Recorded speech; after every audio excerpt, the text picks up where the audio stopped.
All right, we'll go ahead and get started and jump into our conversation this evening. Thank you again to everyone for joining us for this 5 o'clock on the East Coast webinar. We are excited that you are also excited for this conversation. We are really looking forward to engaging around this topic of bipartisanship, and particularly as it pertains to education policy with Governor Christie and David Axelrod. So again, thank you for being here. Just a couple logistical notes. There is a Q&A as part of tonight's conversation. We will not be unmuting or anything. We will be accepting questions through the Q&A feature at the bottom of your screen. At any point during the conversation, feel free to put your questions in the chat and we will get to as many as we can once we get to that portion of the conversation. And if you would like to follow along with this conversation on Twitter, you can use the hashtag #GovPrinciples. And we hope that you will join us in conversation so that we can engage further around this issue. And with that, I will go ahead and pass it over to our president and CEO and also the moderator for tonight's conversation, Dr. Javed Siddiqui. Javed, the floor is yours. Thank you, Lucy, and thanks for all your work in setting this up. I really appreciate it. Thanks for all of you joining us, as Lucy said, 5 p.m. On a Thursday night before Memorial Day weekend. Really means a lot. I think we have a great lineup here today. I'm really pleased to have two political powerhouses with us today, former New Jersey Governor Chris Christie and senior advisor to former President Barack Obama, David Axelrod. Both men have helped shape their political parties. Both also have a track record of working across the aisle to get results for their constituents. As usual, we will begin the discussion by inviting both panelists to respond to a few questions, and then we will open it up to audience questions, as Lucy reminded us.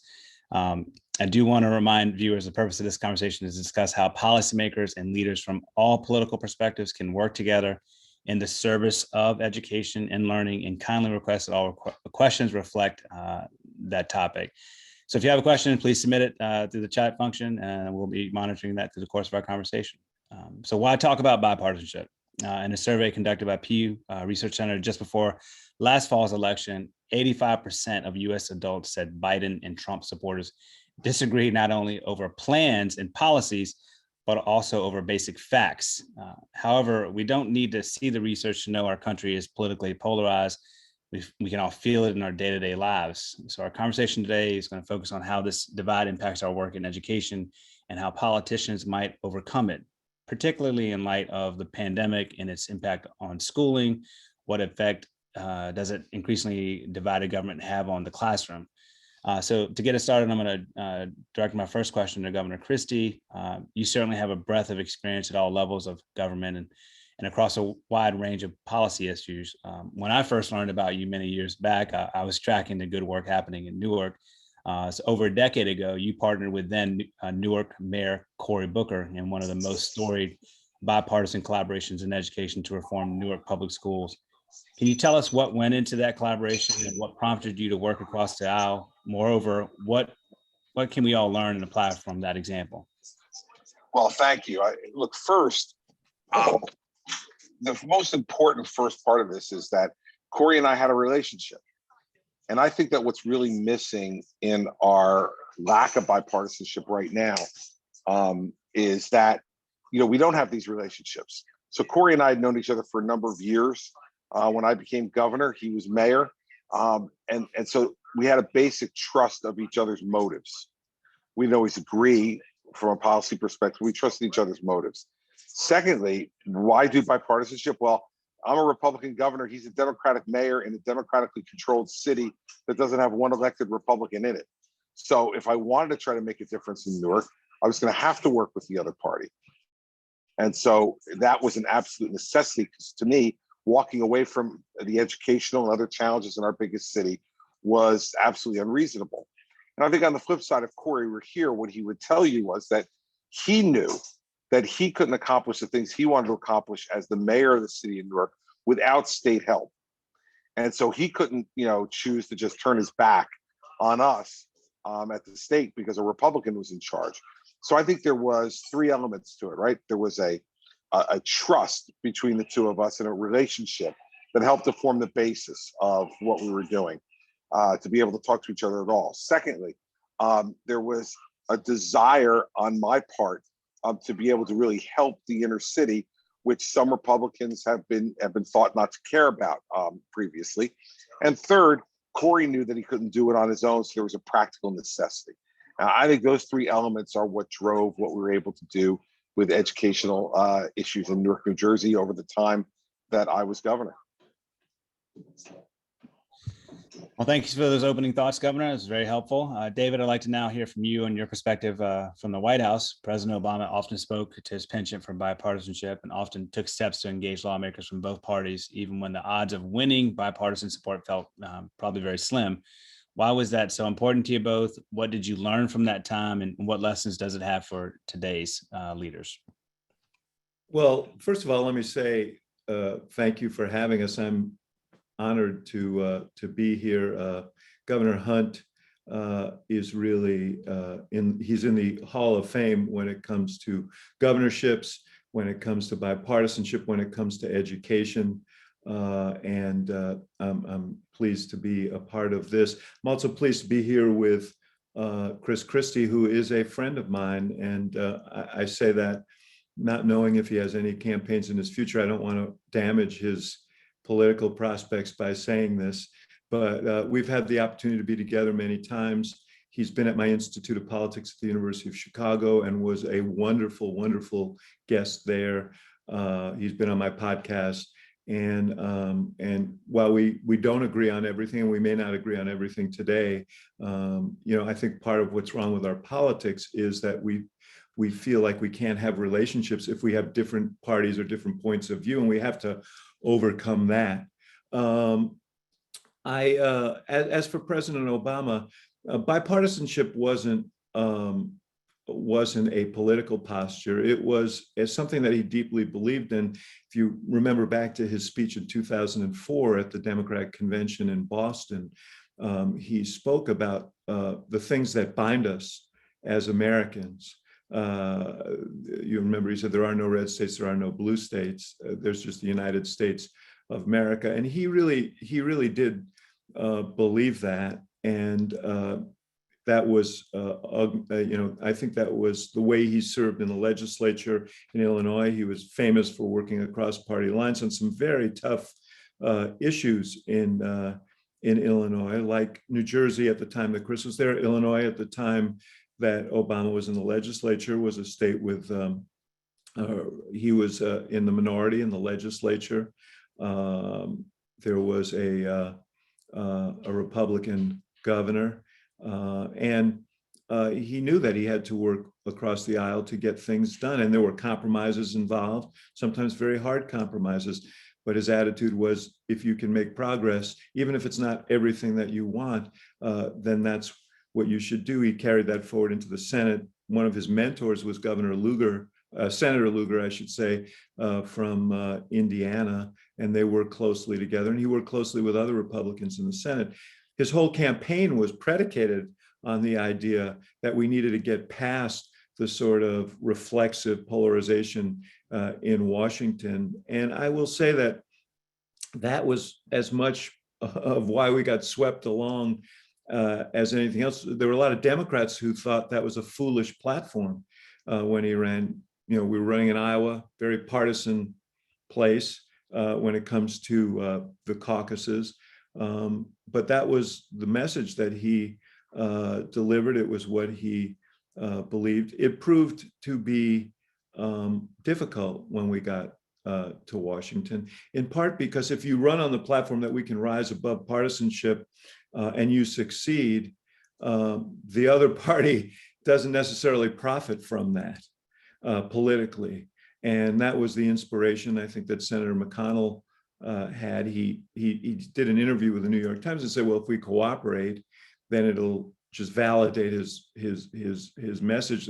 Like he had it all figured out, and that didn't profit us. So we ran into the realities of party politics in Washington, and it made things difficult, even as we did try to compromise. And I'm not here to sort of say what measure of blame goes to which party on this, but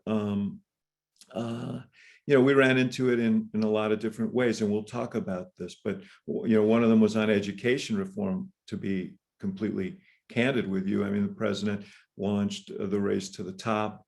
He promoted the Common Core standards that not he, but the governors, Republican and Democrat, had developed, and ran into opposition in his own party from teachers unions, opposition from the other party, who ran away from the Common Core standards and said it was federal overreach, even though they were all voluntary. So, you know, it was an interesting experience to try and govern through all of that and stay true to the principles on which he ran. Wow, that's very helpful. And I'm looking forward to getting into that a little bit more. And so let's shift this conversation to some bipartisanship within the context of the pandemic, and specifically related to the disruption to in-person learning. How do you think partisan rhetoric has impacted the ability of policymakers and education leaders to effectively respond to the pandemic and the corresponding shift that happened to remote learning? I'll ask that of both of you. Governor, if you're okay, I'll come to you first. Sure. Look, you know, I think that things started off in a bipartisan way initially when we first started to suffer from the pandemic. I think everybody was, you know, rightfully concerned, and it was mysterious. You know, we really had no real answers as to what, you know, needed to be done, and we didn't know what the nature of the challenge was going to be. You know, I remember in the spring of 2020 that there were lots of people who were saying, you know, we're not going to, we'll be done with this by the summer of 2020. Here we stand on the cusp this weekend of the summer of 2021 and really just lifting out of it. I think that most of the reaction across the country to the pandemic was bipartisan.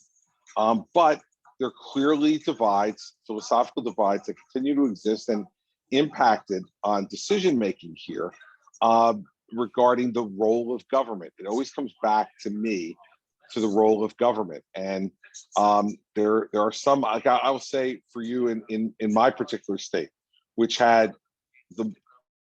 probably, along with New York, maybe California, the toughest lockdown rules in the country. Yet, as the time went on, New Jersey still leads the country in the most deaths per capita of any state. So people start to become concerned about some of the measures and the heavy-handedness of what goes on by the government when you don't see results. So when you have, you know, stricter rules than almost any other state in the country, and certainly in the top three, and then you still have more deaths per capita than any state in the country, you know, people begin to wonder whether those policies are effective. And what undergirds that is a generally conservative approach that says that government controlling more and more of this is not a good thing, and not just as it regards the pandemic, but as regards most things in our society. So I think that you started to see those fault lines and exposures to it, but I do think that for the most part, the reactions have been bipartisan. Now, that doesn't mean that people, like I said, didn't have a visceral reaction to some of the things President Trump did or didn't do in his handling of the pandemic, and a visceral reaction to some of the things that some of the governors on the Democratic side did. But I think amongst the people of this country, most of them, and I think the polls showed this, in a bipartisan way gave support to the people in their individual state who they believed were trying to do their best. David, welcome your thoughts here.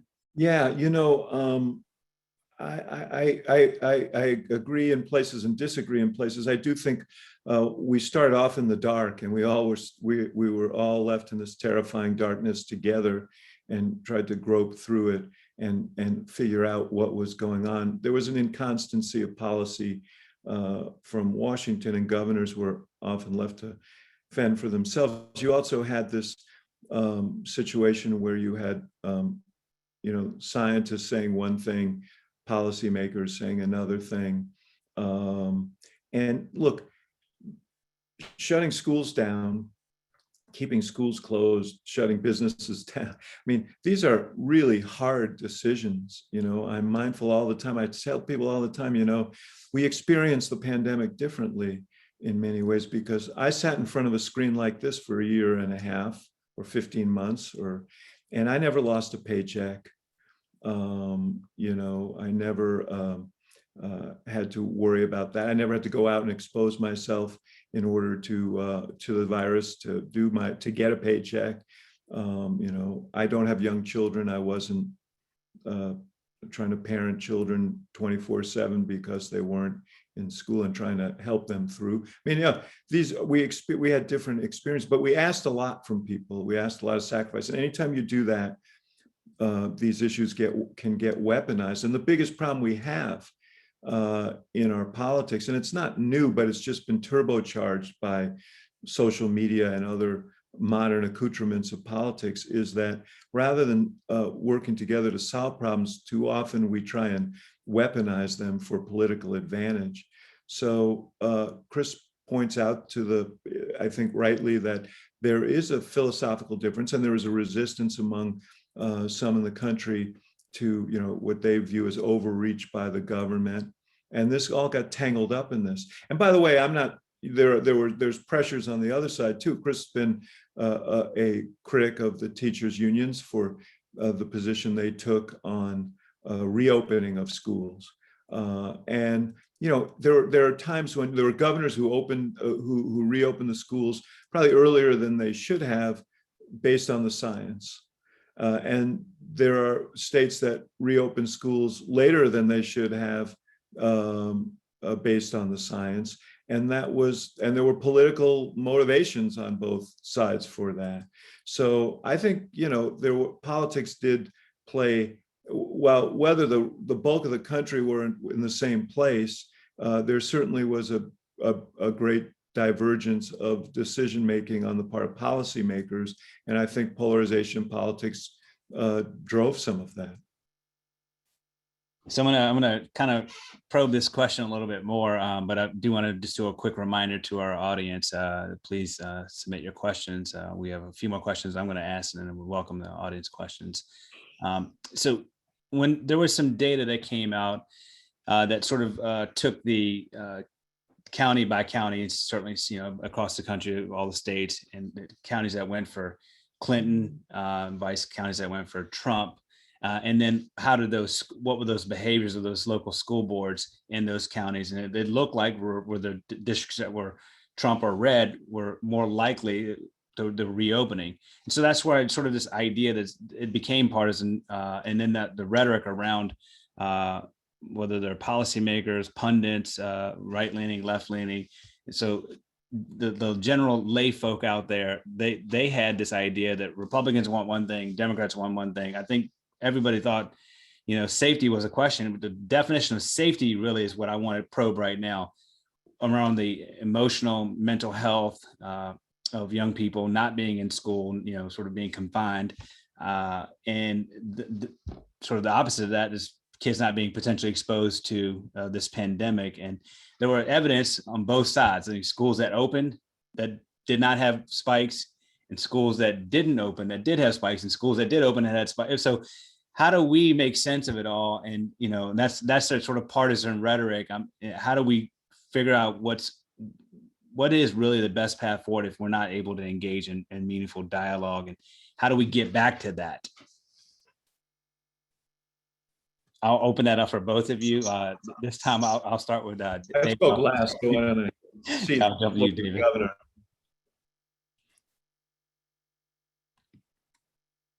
No, I mean, sure. Okay. I'll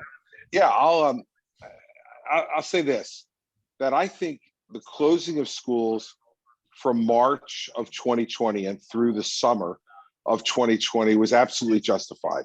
As David mentioned in his remarks, and I agree with him wholeheartedly, we were walking around the dark room. All of us were trying to figure out what was going on, the depth of this problem, the breadth of the problem, who was it affecting more acutely. We found out relatively early on that the older you were, the more likely you were to be very severely affected. And so we were gathering that information through the spring and summer of 2020. I was somebody who was writing at the time, though, that by the fall of 2020, I thought we should be reopening schools. And the reason for that was there was already data that was not conclusive at that point. It is now, but it was not conclusive at that point. But to me, as someone who has sat in those chairs and made those decisions, I thought it was persuasive that children, in fact, were more, and their teachers and other staff members who work in schools were much less likely to get sick in that setting than they were in other type of community settings that they would be exposed to by that time because people were not in a complete lockdown. That's since, especially with the big North Carolina study that was published this spring in the Journal of the American Medical Association journal, they definitively, with a study of over 92,000 people, showed that it was safe to be back in schools. I think it was a mistake because I do think there are going to be 3 real negative ramifications for us to deal with as we move forward here for the length of time schools have been closed and kids have been remote. Number 1 is educational. And having a high school child who was going through remote learning, at least in part, I could just tell you that the level of focus and the level of learning was just not as great as when she was in the classroom. And so the ramifications for that, much less for someone like her, where I think the cake was already baked for my daughter, but for my brother who has younger children, grade school children, I think it have real impacts going forward on their educational progress. Second, the emotional effect that being in the house for that long and away from friends and away from the direct person-to-person learning atmosphere, I think we're going to see over the course of the next number of years is going to have been really significant on children. And the third part, I think, is the impact it had on parents and parents' ability to be able to go back to work, parents' ability to be able to support their families. They couldn't leave their kids, especially if they were that young, at home. And so that had a big impact economically, but also psychologically on the parents who had enormous pressures on them as well. And I think we always get in trouble in this arena when we don't put the interest of children first and foremost. And I think that in a lot of these decisions that were made, both during the Trump administration and during the Biden administration, that those decisions were not necessarily, I thought at the time, in the best interest of the children. And I think in retrospect, it's really hard to argue that they were in the best interest of the children. So that's kind of the way I look at it. And I think that this was one that, was not necessarily partisan initially, but as David said, evolved over a period of time to become more and more partisan over time. And you've even seen the teachers union radically changing their positions from where they were in February, let's say, to where they are now. And I think a lot of that's because of pressure from regular citizens who just did not feel like this was being handled the right way. Well, it probably didn't help that this whole thing happened in the final stanzas of a presidential campaign. That never lowers the temperature on these things. And I agree with Chris about the impact on children. He's considerably younger than me, so I have 2 grandchildren, one of whom started kindergarten this year and had to do it remotely. And my heart went out to her. She struggled so much to, try and follow along and to get engaged. And, it was only when she returned to school and it wasn't remote anymore. And I saw my son and my daughter-in-law struggle with all of this as parents. And they were lucky. There are a lot of women who had to leave the workforce disproportionately, not all women, but some men as well. But you saw how many women dropped out of the workforce. I think this was partly a consequence of that. But getting back to my first point, the best way to deal with this is these situations is to get the best kind of public health advice you can and make the best decisions you can, and to keep politics out of it as much as possible. And we suffered, and I don't want to in a forum on bipartisanship, make it unduly partisan. point. But you're right, Chris, when you said we thought a year ago, we thought we would be out of it by now. In fact, a year ago, we were told, more than a year ago, 13 months ago, we were told by the vice president that this would be in the rearview mirror by Memorial Day. And in fairness to him, you're a lawyer, I'm not, but he didn't say which year. So he was technically accurate. We're beginning to see it in our rearview mirror by Memorial Day. It's just this Memorial Day, not last Memorial Day. And those kind of pronouncements create confusion and help unsettle the environment. Best to follow the science and offer the best public health advice, and then the policymakers, governors across the country needed to act on that. And given the environment, that was very hard to do for some. Well, the Institute works often with several governors across the country. And one of the things that predates my tenure here, but I came here knowing the Institute for David, you mentioned the Common Core. It seems like one of the last examples in education, like where there was real agreement of Republican governors, Democratic governors really pushing for the federal government to really lean in on sort of expectations or standards, all for, I'm sure, rooted in the economic impact. But as we talk about where there was some divergence, why don't we look at what are some examples of successful bipartisan collaboration or communication that maybe either one of you've seen, either local, state, or federal education leaders navigating through this pandemic that had impact on our schools? Or any exemplars that either one of you would lift up? And David, if you're okay, I'll come to you first for this one. I was hoping you'd go to Chris first.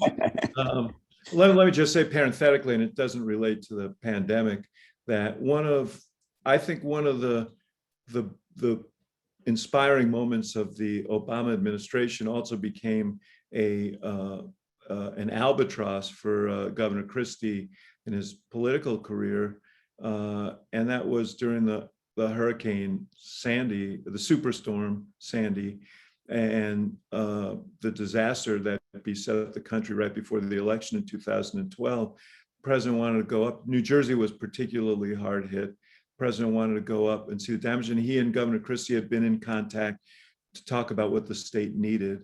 President Obama went up there, and it wasn't exactly like Governor Christie was his best political pal.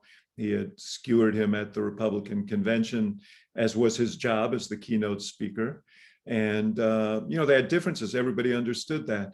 But this was a catastrophe that required cooperation and of office holders to fulfill their obligations to their citizens. President flew up there. Governor Christie greeted him warmly, not as warmly as his opponents reported, but greeted him warmly. That was an inspiring image for people across the country, people of leaders of two parties getting together to help the neighbors that were in trouble. And that's exactly what people want government to do. And subsequent to that, when Governor Christie ran for president, I'm sure he was reminded of that moment, but not in the warm way that I remember it, wherever he went. That is something that we have to overcome. If cooperating across party lines in times of emergency then becomes weaponized against you when you seek office in the future within your own party, then we have real problems as a country, and that's where we are right now. And it's not just on that was not a unusual occurrence in our politics today. Cooperation is looked askance by segments of each party and activist segments of each party. And that is a really, really bad place for us to be as a democracy. And, the fact that you're asking, are there any examples of cooperation on the pandemic as it relates to education or anything else, is sort of a sad, it's an appropriate question, but a sad question, because and I think there were places where governors of both parties did cooperate with the government, and certainly experts within the government to make decision making, certainly to obtain some of the things that they needed. But these examples are too far and too far and rare. We need to overcome that, not just for education, but for progress in any other element of governance as we look to the future. Governor? Yeah, listen, I'd point to my early time as governor on the educational issues. You alluded to Cory Booker previously, an earlier question.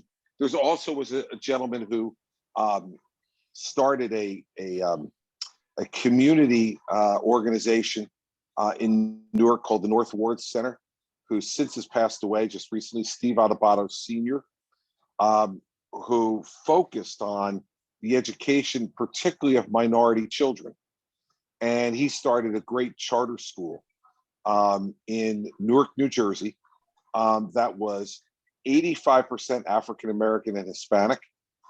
And that school ultimately, during my governorship, wound up having the highest 8th grade reading and math scores in the state.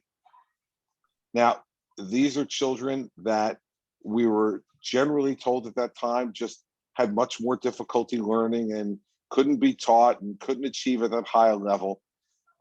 Cory Booker and I worked very hard to establish a really vibrant charter school movement together in the city of Newark. And Newark is now one of the best charter school cities in America. And there's great demand for the charter school seats in Newark. I think there should be even more. My successor was not added to that network, predominantly because he doesn't believe in charter schools. But I have to say, it's one of those places where we really brought a number of Republicans and Democrats together. And when they saw that, the teachers union was much less anxious to get into that fight, to fight against those charter schools in the city of Newark.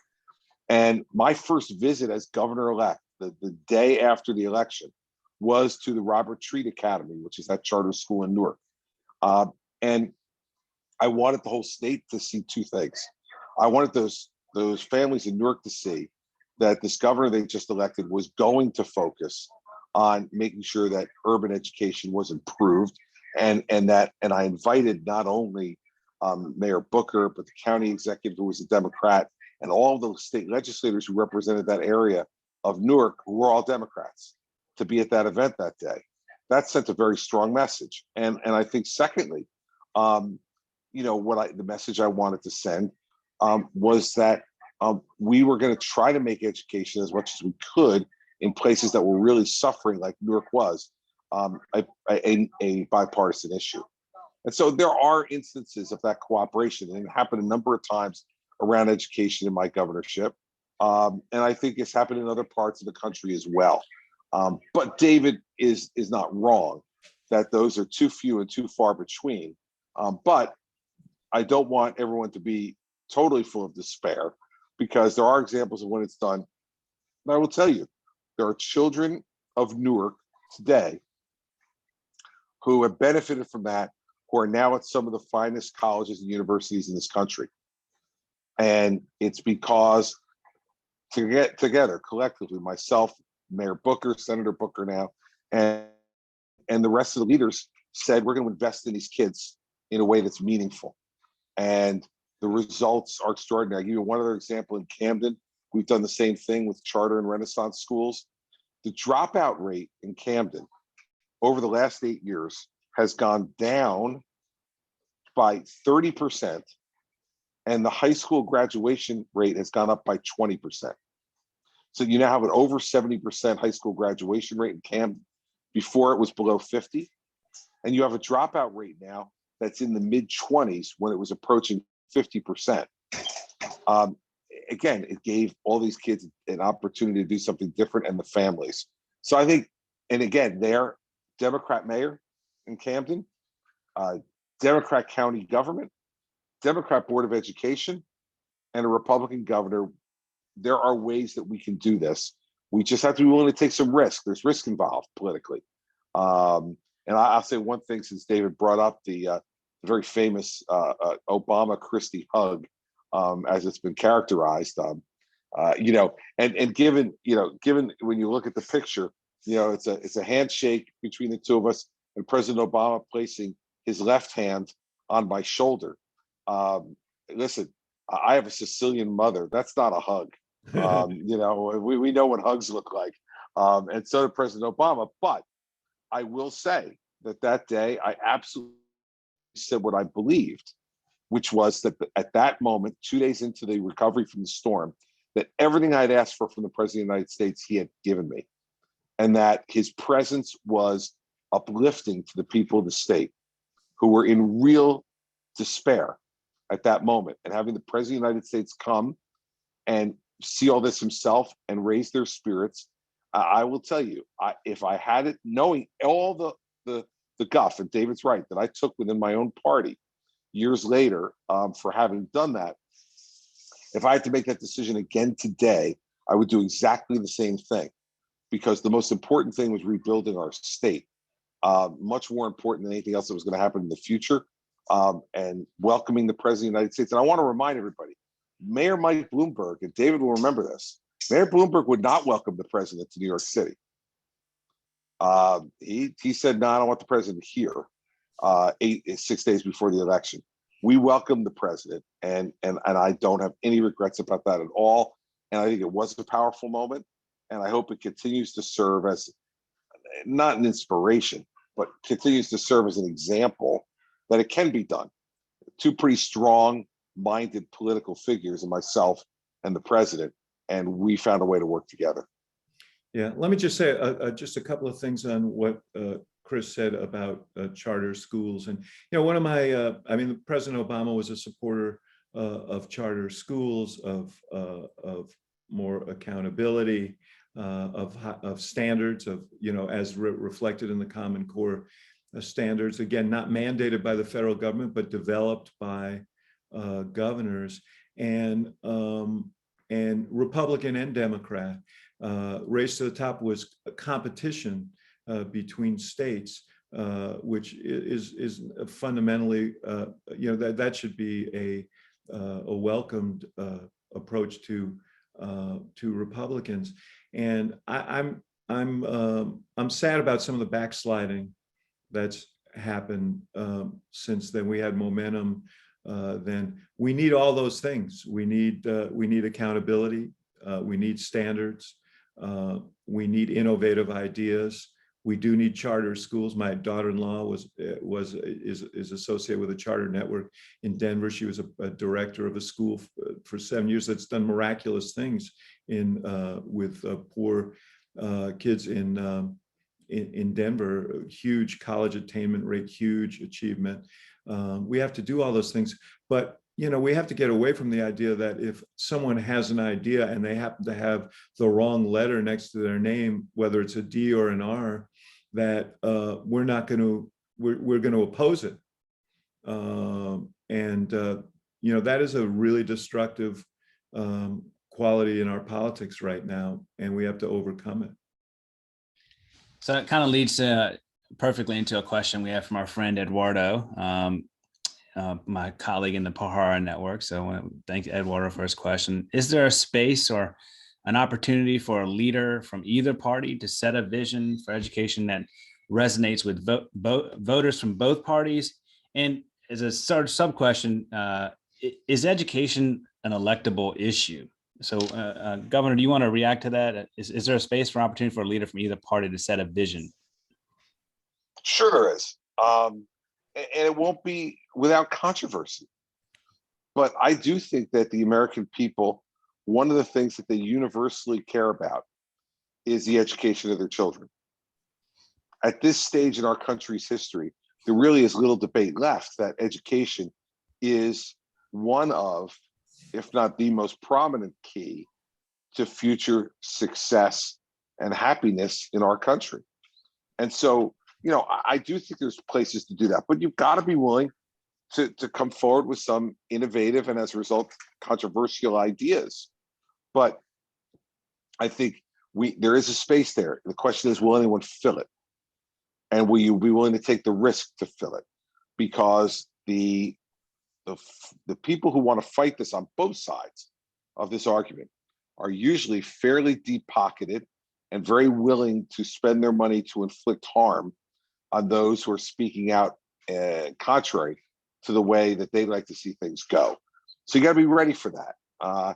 Just give you one quick example before I turn it over to David. I was in some of my battles with the teachers union over charter schools and pensions and benefits and how that impacted funding into the classroom and all the rest. My family and I were driving down the Garden State Parkway to the Jersey Shore on a Friday evening, and we went through a toll booth, and there was on the other side of this toll booth a big billboard, and had a really horrible picture of me, and all it said was Christie hates kids, and it was paid for by the New Jersey Education Association. And my youngest son at that time, Patrick, was 10 years old, and I didn't know whether he saw it or not, because we were in a big suburban, so we're sitting in different rows. And Patrick said, "Hey, Dad, did you see that billboard?" And I said, "Yeah." And he said, "Your people have to get a better picture of you." So you've got to be prepared for those moments to occur when you see that, and you've got to believe enough in what you're advocating for to be able to just grit through it. And I do think there's a space, but I think it's going to take leaders with some courage and conviction, both, to be able to get us there, to improve, particularly what's happening in urban education in America. We talk about Black Lives Matters. Black Lives Matter. And I absolutely believe that. But the way to make those Black Lives Matter, in one sense, is to make sure that the educational opportunity is there in our urban centers for every different child, Black, Hispanic, white, Asian, and we're still, in too many parts of this country, in my opinion, failing in that regard. And we're going to pay a long-term price as a country for that failure. So first of all, Chris, you're lucky your son wasn't an adolescent then, because he might have looked at that billboard and said, "No, Christie doesn't hate kids. Kids hate Christie." I think that there's a grand bargain that could be had with the right, if we could hit the right chord. This was what we spoke about back 10 years ago. But I think teachers are the most essential, really the most essential people in our society. Every single one of us can point to a teacher who changed their lives. I can. I remember Mrs. Roth, my first and third grade teacher in New York City public schools, who made such an imprint on my life that I still think of her often for all the incredible things she did for me. Teachers are, and it is the reason why. I have a child who has special needs. The special ed teachers who worked with her are heroes to me, and will be for the rest of my life. Teachers are revered. Teachers are revered by the American people, and rightly so.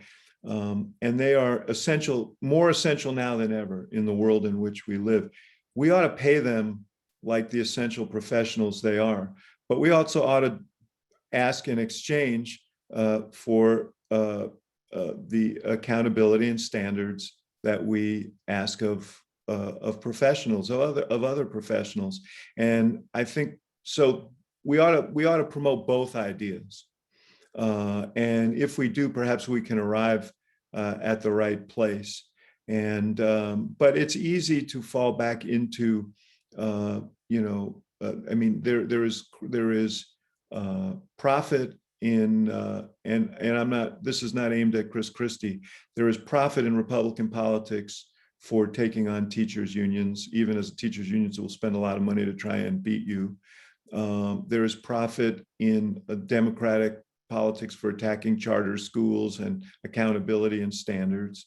And, it's easy to fall back into those old habits of playing to your own crowd rather than seeking progress and good faith compromises that move us forward. And that's what we have to aim for. And we have to resist the temptation to play to the crowd. And temptation indeed. So next question is coming from our friend Dan Goldhaber at Calder. To what extent do you blame public officials for taking very strong stands? Example, obviously on COVID, spread or non-spread in schools, so early that they can't walk back to position when more better evidence is coming in. He's using COVID here as an example, but I think his question is more generally: do we need to be more cautious when there are uncertainties about impacts of policies or interventions?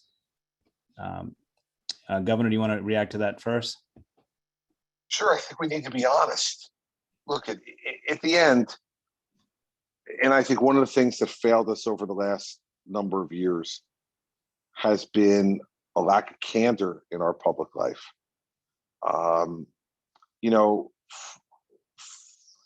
Fire and heat are not necessarily light. And the way and I have no problem with fire and heat, and I feel those emotions because I care deeply about the issues that I work on as a public official. But you must also be casting light, and the only way to cast light, in my view, is truth.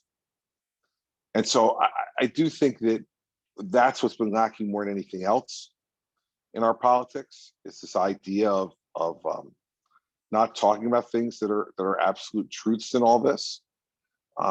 And David alluded to it before in his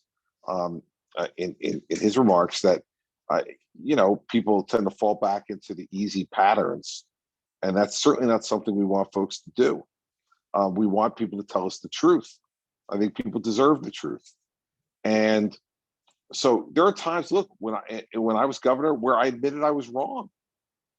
I took a certain position that I thought was correct, and either new facts came to fore that couldn't have been previously known that made my position wrong, or we just missed some of those facts and we made a decision in one direction. I think I was wrong, and I'm sorry. Are powerful words in personal relationships. They're powerful words in political relationships, and powerful words coming from leaders. And I do believe that, one of the key moments, I think, in the 2020 election was after President Trump got COVID. And to bring it back to the COVID issue, he got COVID and came back from that. I think it would have been extraordinarily powerful if the president would have said, it was wrong of me not to wear a mask. And I got sick, quite sick because of it, wound up in the hospital. And I want to let the American people know I should have set a better example. And I'm, I was wrong not to wear a mask. I wore a mask for almost all the 7 months prior to me getting sick, except for those 4 days at the White House, much more than the president ever wore a mask. And I admitted I was wrong and I'd made a mistake. And I will tell you, I got extraordinary response to that. So also part of it's got to be, and this is a media problem as well. Every time you admit some fault, some mistake, cannot be a gotcha moment. If you lied, if you were engaged in hypocrisy, well, okay, they have a right to play gotcha. But just someone admitting they were wrong should not be covered that way. And I think because it is many times, it makes folks more reluctant to do it. But so I think I have no problem with heat, fire in politics, but it's got to be accompanied by light, and light is truth. And when we're wrong, we need to admit we're wrong. And I think that would clear up a lot of the issues that David, that you both mentioned explicitly and allude to in the question that you conveyed from our audience. One of the things that we have to combat, on the one hand, is the political demonization of experts. There's a very strong feeling, even still among some some of the people who won't get vaccines, that we're not going to be told what to do. And we're sick of these, elites and these experts telling us what to do. On the other hand, more sensitivity on the part of people who are offering expert advice about the sacrifices that they're asking is probably helpful as well. The other thing is, Chris is quite right when he says we need to we need to be truthful, and we need to be guided by truth and by facts. And we have to acknowledge there are truths and there are facts. Sometimes what we believe to be facts do change based on scientific research, for example. And then it's important to say, you know what, we were wrong about that, but there's more evidence now. But if we can't agree that there are such things as truth and facts, that it's very, very difficult. And that's the place we've been on this debate. Masks are a good example of that. We just, and I know I'm a broken record on this, but we have to stop weaponizing these things. To be responsible public officials, we have to stop weaponizing problems and looking for the wedge. We have to stop looking for the heat and start searching for the light. And certainly that was true on this issue and continues to be.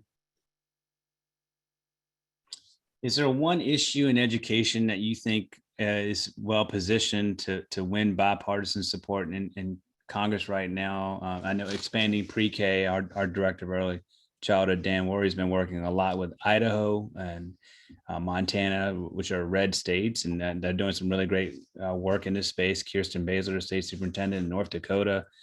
So there's some real progress happening in the pre-K space. That's one that comes to my mind. Is there any one education issue that you think is well positioned in the next year or so to win bipartisan support? Chris, Governor, we'll come to you first. It's been the cadence. We'll keep with that. Okay. Look, I think that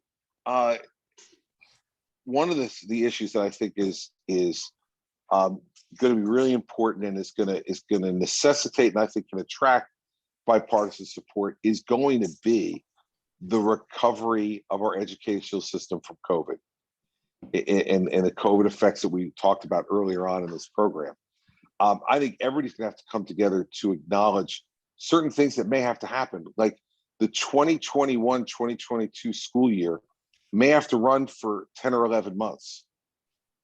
If we're going to be honest, and we adjusted on the fly and continued to pay all the professionals who work in the school systems to do things the way they were doing them, they may now have to adjust to give our children a longer school year in this aftermath in order to catch up for everything they've missed.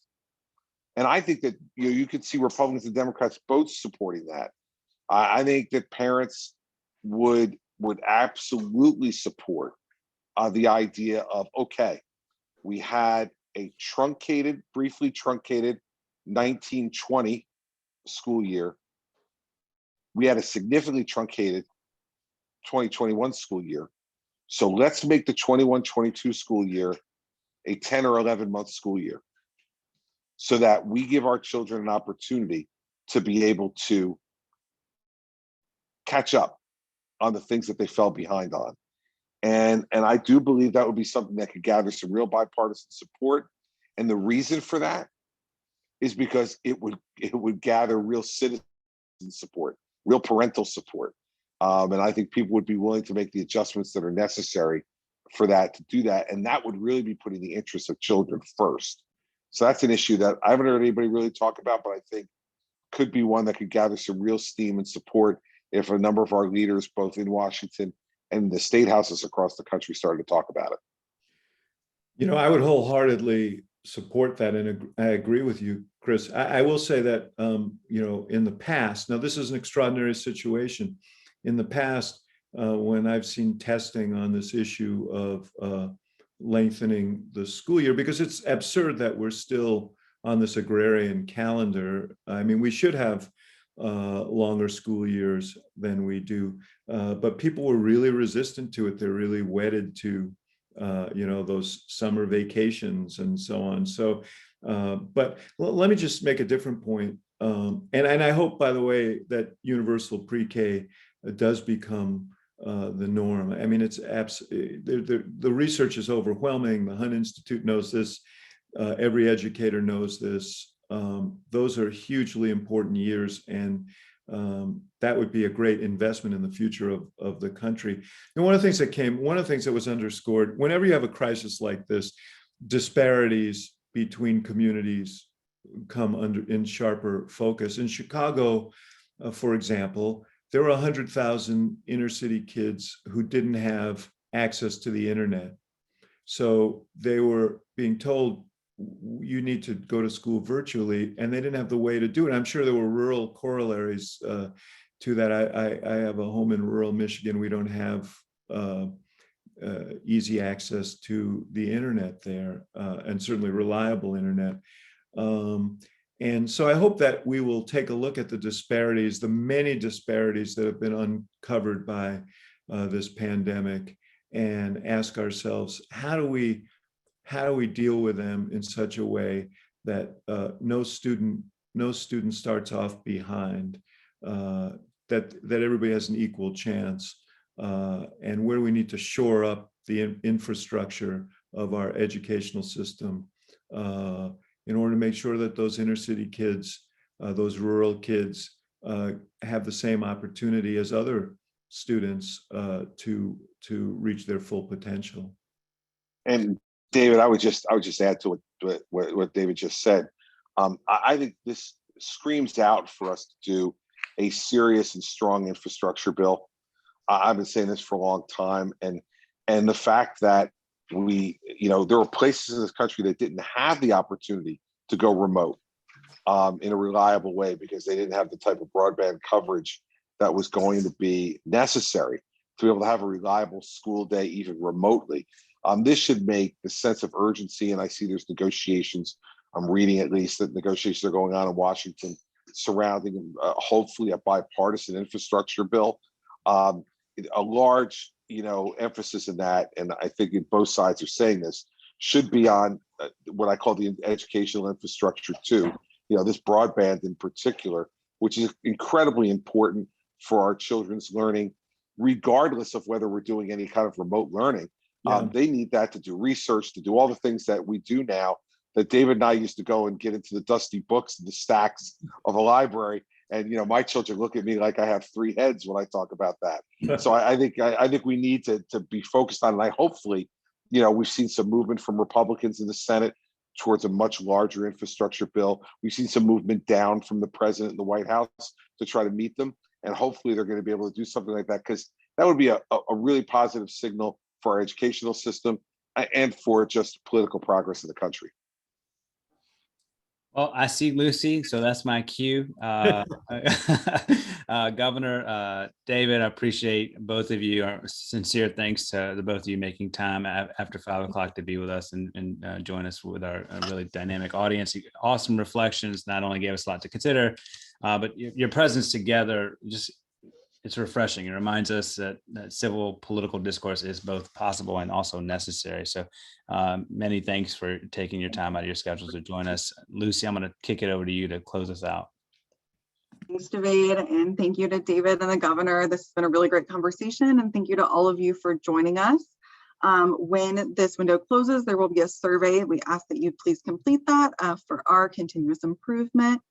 Additionally, we are sorry that we couldn't get to all the questions. We had so many, but we do invite you to continue the conversation with us on Twitter using that hashtag of principles. And we also have a number of upcoming webinars and additional conversations that we hope that you will join us for.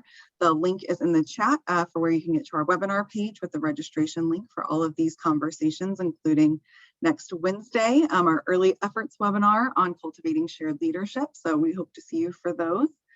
And thank you again for joining us. We look forward to seeing you soon and appreciate your time and your participation in this conversation. Have a great night.